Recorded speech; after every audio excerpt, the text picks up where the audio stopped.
इस वक्त 3:38 हो रहे हैं और हम मालम जब्बा की भीड़ और रौनक से निकलकर आपको एक ऐसे मुकाम की तरफ लिए जा रहे हैं जहां शायद आपके और हमारे सिवा कोई और मौजूद ना हो।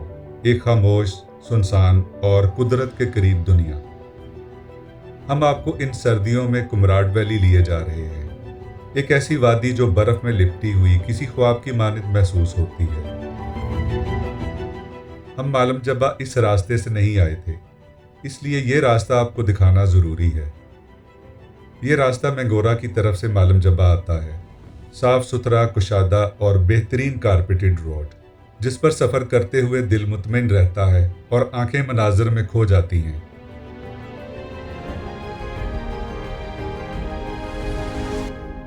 पहाड़ी इलाकों का सनसेट हमेशा दिल को छू लेने वाला होता है, जैसे सूरज पहाड़ों के पीछे छुपने से पहले आखिरी बार जमीन को मोहब्बत से देख रहा हो। 5:32 पर तकरीबन 2 घंटे में हम मैंगोरा पहुंच चुके हैं। यहां से बाबे कुमराड जाएंगे और वहीं रात गुजारेंगे, एक नई सुबह के इंतजार में।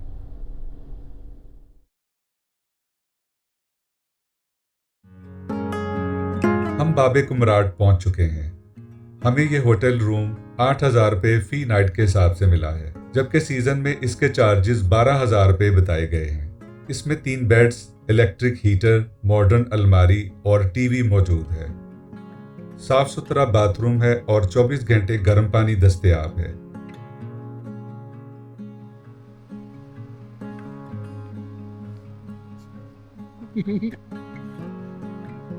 ये देख लें, ये बंदा पकड़ा मैंने सुबह सुबह, ये सिगरेट पी रहा है छुप के।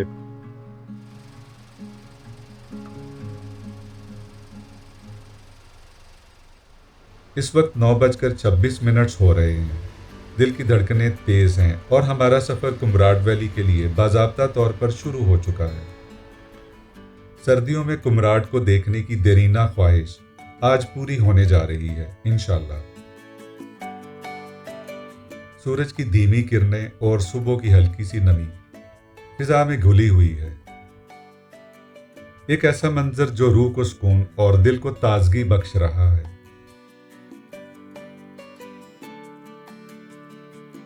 सूरज पूरी तरह निकल चुका है। एक मुकामी बुजुर्ग अपने कंधों पर जानवरों के लिए चारा उठाया जा रहा है। पहाड़ों की जिंदगी मेहनत और वकार का हसीन इम्तजाज है। मैं दौराने सफर सिर्फ पहाड़, जंगल और दरिया ही नहीं देखता, बल्कि कुदरत का सबसे अजीम शाहकार हजरत इंसान भी मेरी दिलचस्पी का मरकज होता है। सुबह सवेरे इस आबशार को देखकर दिल खुश हो गया है, जैसे कुदरत ने चेहरे पर ठंडा पानी छिड़ककर ताजगी बख्श दी हो। देगों से निकलता हुआ धुआं देखकर भूख में मजीद इजाफा हो गया है, क्योंकि अभी तक नाश्ता नसीब नहीं हुआ। मेरा ख्याल है कि शरिंगल पहुंचकर नाश्ता मिल जाएगा। हम सोलदम शरिंगल पहुंच चुके हैं, लेकिन नाश्ता करने के लिए कोई जगह नजर नहीं आ रही। ये सामने शहीद बेनज़ीर भुट्टो यूनिवर्सिटी शरिंगल नजर आ रही है। इसका मतलब है कि हम शरिंगल पहुंच चुके हैं। शरिंगल का बाजार खासा बड़ा है, मगर नाश्ता करने की कोई जगह नहीं मिली, क्योंकि आजकल टूरिस्ट नहीं आ रहे और शायद मुकामी लोग बाहर से नाश्ता करने के आदी नहीं, बस अल्लाह का नाम लेकर कुदरती नज़ारों से ही दिल बहलाते हैं और सफ़र पात्रक की तरफ जारी रखते हैं। शायद वहाँ किस्मत मेहरबान हो जाए। इस वक्त 10:46 हुए हैं और हम तकरीबन 1 घंटा 20 मिनट में पात्रक व्यू पॉइंट पर पहुंच चुके हैं, जहां से पात्रक गांव के दिलकश मनाजर हमेशा दिल मोह लेते हैं।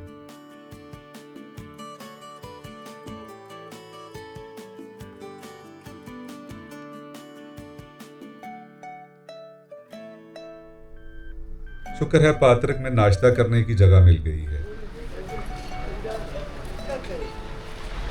अस्सलाम वालेकुम। नाश्ते में क्या मिलेगा? नाश्ते में आप क्या कर रहे हैं? ये नाश्ते में खाए जा सकते हैं, शादी तो नहीं होता।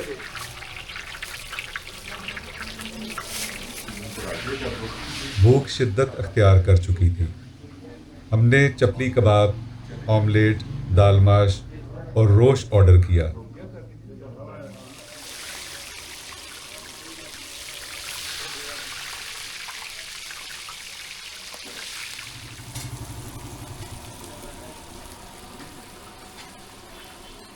ये चपली कबाब और ये भी चपली कबाब, ठीक है।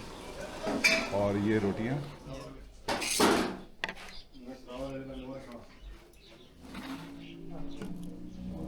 ये रोश भी आ गया। अच्छा बना। अच्छा बना, क्या अच्छा है इसके अंदर? मसाले अच्छे हैं। साले थे। जी मुर्तज़ा साहब ने और उमर ने नाश्ता शुरू कर दिया, हमने भी शुरू कर दिया। चंद ही मिनटों में प्लेटें साफ हो गईं।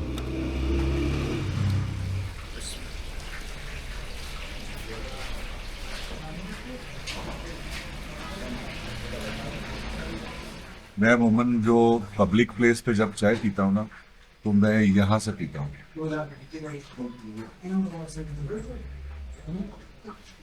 आप समझ गए होंगे कि मैं यहाँ से क्यों पीता हूँ। बाकी इनका खाना, चाय वगैरह सब कुछ बहुत अच्छा है, लेकिन इन इलाकों में इतना ज़्यादा इन चीज़ों का ख्याल नहीं रखा जाता। पानी शानी भी नहीं होता, धोने का भी नहीं ख्याल रखा जाता। तो मैं एहतियातमंद ऐसे भी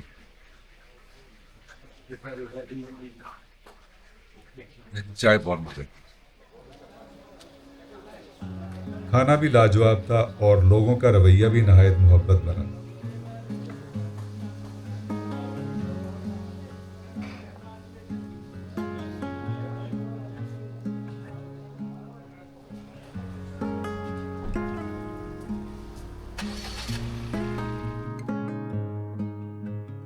रोड पात्रिक तक तो बेहतर थी, मगर इसके बाद तकरीबन ना होने के बराबर है। शायद यही वजह है कि सर्दियों में यहां से यार नहीं आते। ताहम लग रहा है कि अब इस पर काम शुरू हो चुका है। सड़क को कुशादा किया जा रहा है और साइडों को मजबूत बनाया जा रहा है। उम्मीद है कि जल्द ये रोड मुकम्मल हो जाएगी। नीचे हैंगिंग ब्रिज को देखकर अंदाजा होता है कि पुरानी सड़क कितनी नीचे थी। अब यहां से खैबर पख्तूनख्वा का कबायली कल्चर नुमाया होना शुरू हो चुका है। सड़क पर चलती बकरी, उसके पीछे एक मासूम बच्ची, लकड़ी की दुकानें, लकड़ी की सीढ़ियां, रवायती लिबास में मलबूस लोग। यहां से मंजर और मिजाज दोनों बदलने लगे हैं। मुर्तज़ा की ड्यूटी खासी मुश्किल है। पूरी तवज्जो से गाड़ी चलाना, मेरी बातें सुनना और मुस्कुराते रहना। उनमें से मिलना चाहिए 5 मिनट खलो के। यह बरी कोट का इलाका आ गया है। यहां सैलाब ने सड़क खत्म कर दी थी और ट्रैफिक को दरिया के अंदर से गुजरना पड़ता है। आजकल तो सर्दी की वजह से दरिया में पानी बहुत कम है, लेकिन गर्मियों में इस रास्ते तक अक्सर पानी आ जाता है। अब मालूम नहीं ये होटल और रेस्टोरेंट पहले से कायम था या हाल ही में तामीर हुआ है। पहाड़ों में ऐसी तब्दीलियां खामोशी से आ जाती हैं।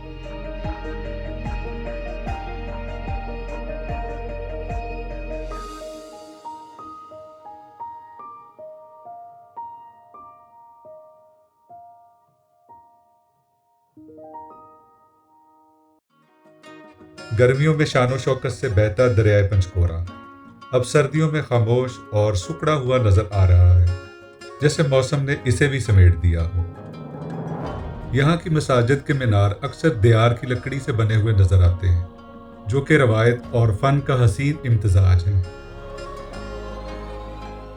सड़क पर मुसलसल काम होता नजर आ रहा है, जो शायद सर्दियों की शिद्दत की वजह से आर्जी तौर पर रुका हुआ है। उम्मीद है 1-2 साल में यह रोड कुशादा और मुकम्मल कारपेटेड हो जाएगी, जो सयाहों के लिए एक बहुत बड़ी सहूलत साबित होगी। अब बर्फपोश पहाड़ करीब आना शुरू हो गए हैं और दिल की खुशी में इजाफा हो रहा है। हम थल की आबादी के करीब पहुंच चुके हैं।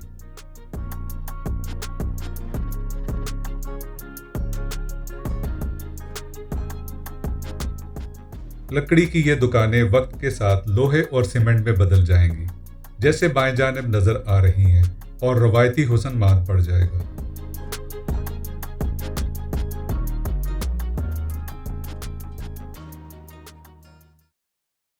इस वक्त दोपहर के 2 बज रहे हैं और हम तकरीबन 4.5 घंटों में कुमराट वैली की सबसे बड़ी आबादी थल में पहुंच चुके हैं। सीजन ना होने की वजह से ज्यादातर दुकानें और होटल्स बंद हैं। चाय मिलेगी? चाय आगे कोई चाय का ढाबा भी खुला नहीं कि जहां बैठकर हाथ सेंक लें और चाय पी सकें। चंद सियाहों को देखकर थोड़ा सा इत्मीनान हुआ है कि हम यहां पर अकेले नहीं हैं। ये थल की तारीखी मस्जिद है। कभी फुर्सत मिली तो इसे अंदर से तफसील के साथ शूट करके आपके सामने पेश करूंगा। सैलाब की वजह से पुख्ता पुल खत्म हो चुका है, मगर अब हम थल के खूबसूरत गांव से गुजरकर दूसरे पुल की तरफ जा रहे हैं, जहां से दरिया को क्रॉस करेंगे।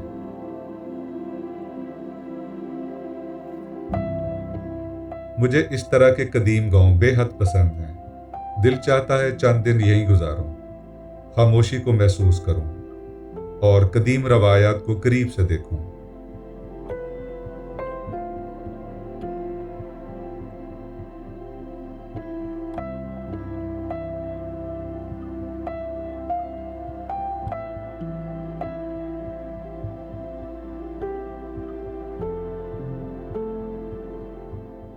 अब हम लकड़ी के बने लटकने वाले पुल को क्रॉस करके बाएं जानब कुमराट के जंगलात की तरफ जाएंगे।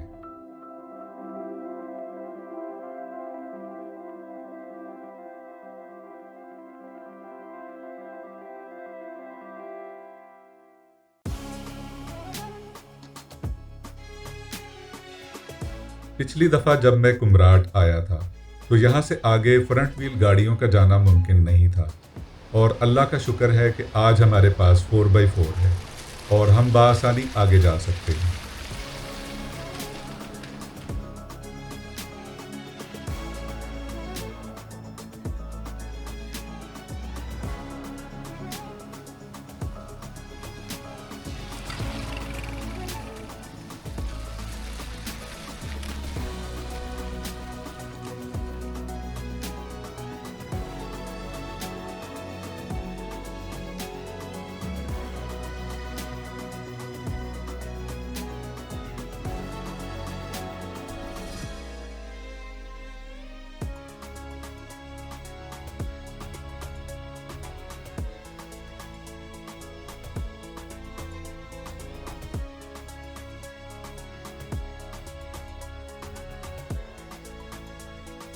हम कुमराट के पहले जंगल में दाखिल हो चुके हैं और यहाँ तमाम होटल्स बंद पड़े हैं।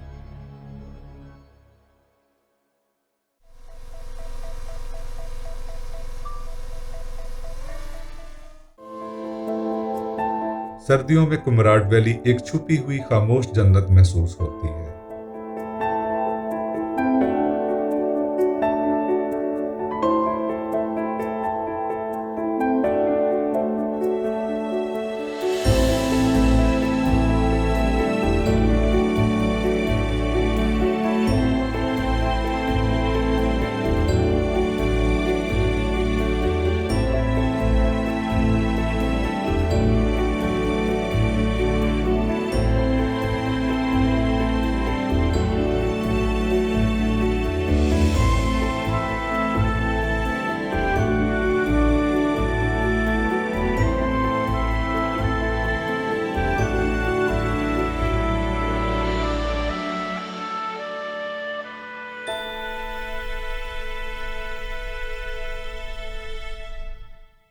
नीला आसमान, हरा जंगल, सफेद जमीन, दूर तक फैली खामोशी, और इस खामोशी को चीरती हुई हमारी खुशियां।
बर्फबारी के मौसम में कुमराट वैली के हुस्न और सहर में कई गुना इजाफा हो जाता है, जैसे फितरत ने इसे खुसूसी तौर पर सजा दिया हो।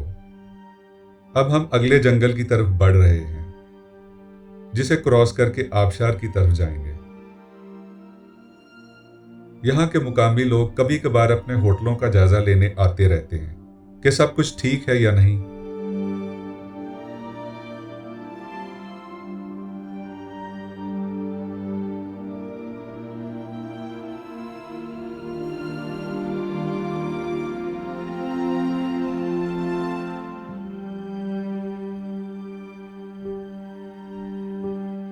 यहाँ हर तरह के होटल्स और रेस्टोरेंट्स बंद नजर आ रहे हैं और कोई टूरिस्ट भी नजर नहीं आ रहा।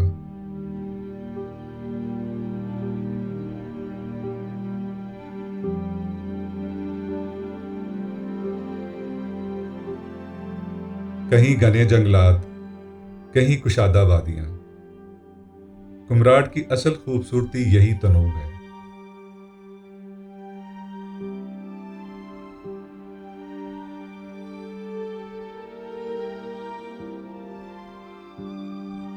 अब हम आबशार वाले जंगल में पहुंच चुके हैं।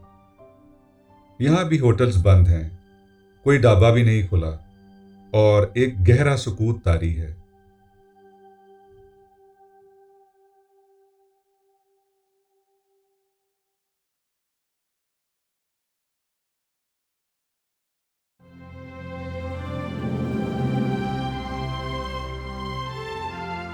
खामोशी, वुसअत, खूबसूरती, सफेदी और हरियाली, यही है सर्दियों की कुमराट वैली।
आज 3 जनवरी 2026 है और हम इस वक्त हैं कुमराट वैली आबशार पर।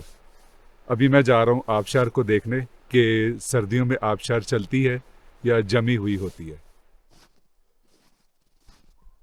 आज मैं खुद को बड़ा खुशकिस्मत समझ रहा हूँ कि कुदरत ने मुझे ये मौका फराहम किया है कि इस मौसम में आपको कुमराट वैली दिखा सकूं। अल्हम्दुलिल्लाह।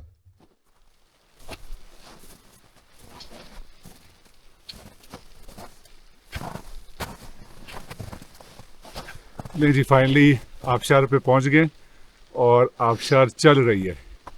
थोड़ी थोड़ी सी चल रही है लेकिन चल रही है।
ले जी, कुमराट वैली का व्लॉग यहाँ पे ख़त्म करते हैं।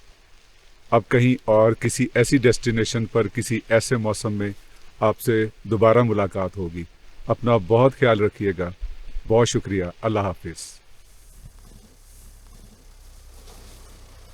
और हाँ, अगर यह सफ़र आपको अच्छा लगा हो तो चैनल को सब्सक्राइब करना मत भूलें।